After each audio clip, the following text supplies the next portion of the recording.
in 3, 2, 1.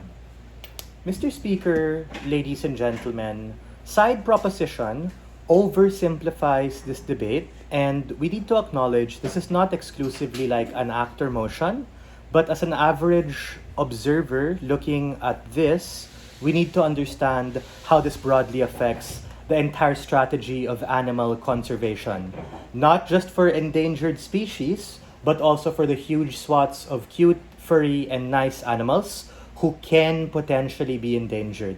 A couple of reasons why their side cannot take this debate. Number one, side proposition misrepresents this debate as, cute, so public appeal is solely gonna be on those cute things and that endangered species are more important. From the top of my speech at Leader of the Opposition, this was something that we contended with. We're not saying that in a vacuum, all of these other animals are more important than the endangered animals, because at best, their side proves a sense of urgency, but we strategically explained how it's through the lens of public appeal, through our social listening mechanism, we're ironically able to also help endangered species by raising more money and attention for it.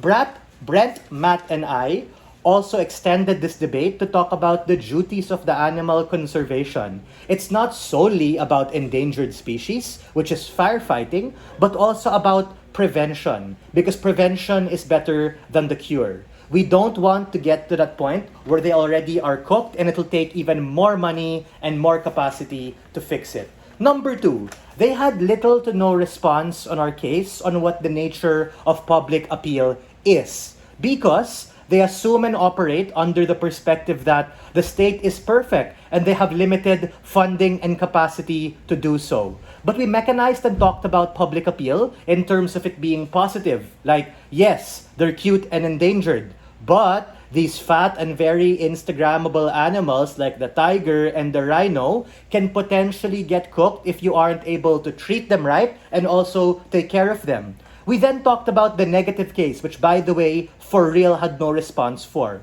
We talked about how there are perverse incentives who use the public appeal to potentially raise awareness in a perverse and negative way. And on our side of the house, through our social listening mechanism, we can have entrapment for these guys, or we can even crack down and understand what really is happening in terms of demand and supply to the black market. And I think it's quite late for government whip to try and build that and whip on the back foot.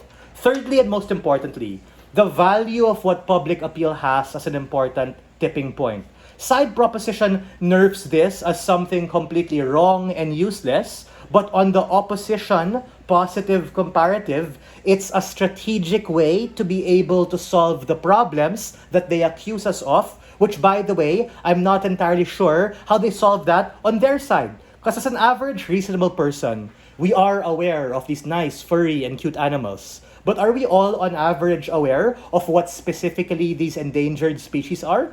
I don't know, which is why, on our side, when we use familiarity and what people know, something that Matthew explained in his speech, we're able to solve the problems that they actually want, wherein we're able to not just rely on the state, who can potentially fail, but also stay true to the interests of animal conservation in general, in terms of being able to raise money, to raise awareness, and to raise funding for these guys. Side opposition has taken a higher burden in terms of being able to help endangered species and prevent these furry, fat, and Instagrammable animals from, in the worst case, becoming endangered, because the prevention is better than the cure. We are very proud to stand on side negative.